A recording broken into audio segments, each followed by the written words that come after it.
Hello நண்பர்களே, அனைவருக்கும் வணக்கம். இன்றைக்கி நாம் இந்த வீடியோவில் எதை பற்றி பார்க்க போகிறோம் அப்படின்னு பார்த்தீங்கன்னா, தமிழகத்தில் குரூப் 4 ரிசல்ட்டு குறித்து நமக்கு கிடைக்கப்பெற்ற மகிழ்ச்சியான செய்திகளை நாம் பார்க்கலாம்.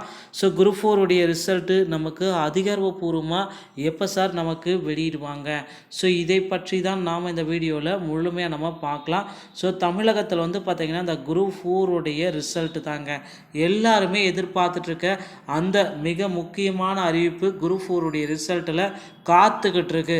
அந்த டைமில் பார்த்திங்கன்னா தமிழக மக்கள் வந்தாச்சு அப்படின்னு கூட நம்ம சொல்லலாம். ஸோ நீங்கள் எக்ஸ்பெக்ட் பண்ணுற அந்த குரூப் 4 ரிசல்ட், ஸோ ஒட்டுமொத்தமாக குரூப் 4 ரிசல்ட்டில் இந்த 18 லட்சம் பேர் தோல்வி அடைஞ்சிருக்காங்க.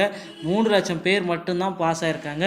அதுலேயும் பார்த்திங்கன்னா 60% மேற்பட்ட நபர்கள் பெண்களாகவே இருக்காங்க அப்படின்ற தகவலையும் நமக்கு ப்ரொவைட் பண்ணியிருக்காங்க. ஸோ அதிகப்படியான குரூப் 4 ரிசல்ட்டில் ரேஷியோ பார்த்திங்கன்னா பெண்களுக்கு பார்த்திங்கன்னா இடஒதுக்கீடு அதிகப்படியாக இருக்குது. ஸோ 22 லட்சம் மக்களுக்கு பார்த்திங்கன்னா ஏகாப்பட்ட அப்டேட் எல்லாமே கொடுத்துருக்காங்க. நீங்கள் எக்ஸ்பெக்ட் பண்ணுற மாதிரி அந்த குரூப் 4 ரிசல்ட்டில் நாம் பெரிய மாற்றங்கள் எல்லாமே எதிர்பார்க்கலாங்க. ஸோ என்ன சார் அந்த மாற்றங்கள்? கண்டிப்பாக இந்த ஆண்டு குரூப் 4 ரிசல்ட்டில் அந்த விதமான மாற்றங்கள் நாம் கண்டிப்பாக எதிர்பார்க்க முடியும். ஸோ குரூப் 4 தேர்வர்களுக்கும் நமக்கு பார்த்திங்கன்னா அதி விரைவில் ஒரு புதிய வடிவிலான டிக்ளரேஷன் ஷெட்யூலையும் ரெடி பண்ணிகிட்ருக்காங்க டிஎன்பிசி.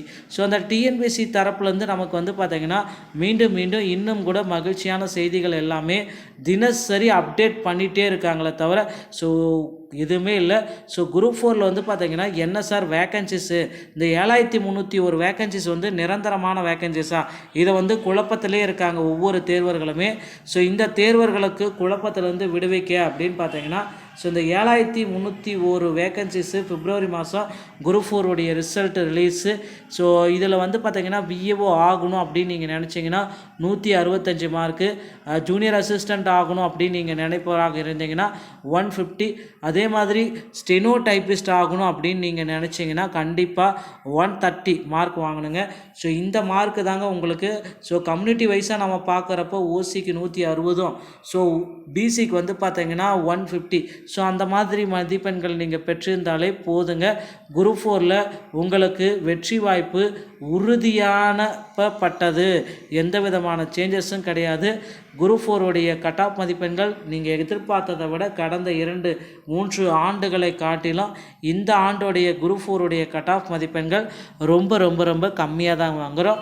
ஸோ ரிசல்ட்டை பொறுத்த வரைக்கும் நீங்கள் எக்ஸ்பெக்ட் பண்ணுற அந்த 6, 7, 8 பிப்ரவரி மாதம் 6ஆம் தேதியிலேருந்து 10ஆம் தேதிக்குள்ளார குரூப் 4 ரிசல்ட்ஸை நாம் எதிர்பார்க்கலாம். ஸோ டிஎன்பிசி சம்மந்தமான செய்திகளை உடனுக்குடன் பெற நம்ம சேனலோடு இணைந்திருங்கள். நன்றி, வணக்கம்.